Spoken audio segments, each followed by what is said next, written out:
क्या बात है चौकीदार, आज तू अपनी बीवी को अपने साथ लाया है? नमस्ते साहब। नमस्ते। साहब वो आपसे एक ज़रूरी बात करनी थी। हाँ बता। वो क्या है साहब, मुझे ना 1 लाख रुपयों की ज़रूरत है। क्या आप मुझे 1 लाख रुपए दे देंगे? अच्छा, तो जैसे चौकीदार को 1 लाख रुपए चाहिए। मैं पूछ सकती हूँ कि तुम्हें 1 लाख रुपए क्यों चाहिए? मेम साहब मैं बताता हूँ। ये मेरी बीवी है। ये ना पढ़ाई लिखाई में बहुत होशियार है और इसने ना अभी 12वीं की है। आगे की पढ़ाई के लिए ना मुझे 1 लाख रुपए की ज़रूरत है। वो क्या है, पढ़ लिख के ना ये कलेक्टर बनना चाहती है। इसलिए साहब, आज तक की पढ़ाई का खर्चा तो मैं अपनी सैलरी पे से उठा लेता था क्योंकि ज़्यादा खर्चा था नहीं।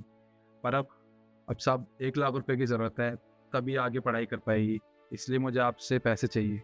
तुम्हारा दिमाग खराब हो गया है? अरे अपनी औकात भूल गए हो क्या? तुम 2 कौड़ी के सिक्योरिटी गार्ड हो।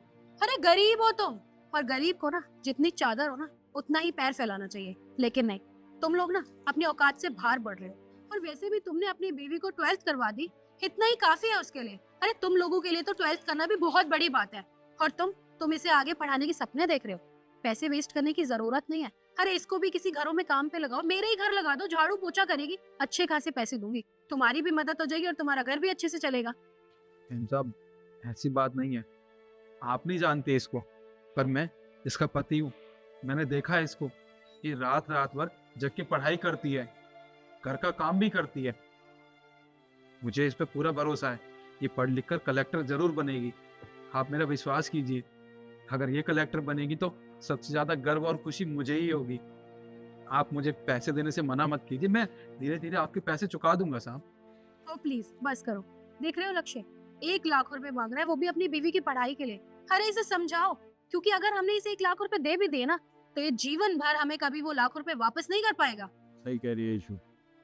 अच्छा एक बात बता, तेरी सैलरी कितनी है? साहब आप मुझे महीने के 12,000 रुपए देते हो। अच्छा मान के चल, अगर मैं तुझे 1 लाख रुपए दे भी दूं तो तू वापस कैसे लौटाएगा? साहब आप उसकी फिक्र मत कीजिए, मैंने सब सोच रखा है। वो आप ना मेरी सैलरी में से हर महीने 5,000 रुपये काट लेना। 7,000 रुपये बचेंगे ना, उसमें मैं अपने घर का गुजारा कर लूंगा। देख, अगर मैं तेरी सैलरी में से 5,000 रुपये हर महीने काटूंगा तो तेरे पास सिर्फ 7,000 रुपये बचेंगे, और तू 12,000 रुपये में अपना घर खर्च नहीं चला सकता, तो तू 7,000 रुपये में कैसे चलाएगा, कैसे मैनेज करेगा? देखिए साहब, मुझे पता है मेरी बीवी कितनी मेहनती है, पढ़ाई लिखाई में बहुत होशियार है। अगर इसको पढ़ाने लिखाने के लिए मुझे थोड़ा कर्जा करना भी पड़े ना, तो मुझे ज़्यादा संकोच नहीं होगा। और साहब माना कि 7,000 रुपये में घर चलाना थोड़ा मुश्किल है, पर मेरा एक दोस्त है साहब, वो सुबह सुबह ना लोगों के घर में अखबार देने जाता है। मैं भी उसके साथ वही काम कर लूंगा, महीने के 3-4 हज़ार ऊपर से कमा लूंगा, तब उसमें मैं अपने घर का गुजारा कर लूंगा।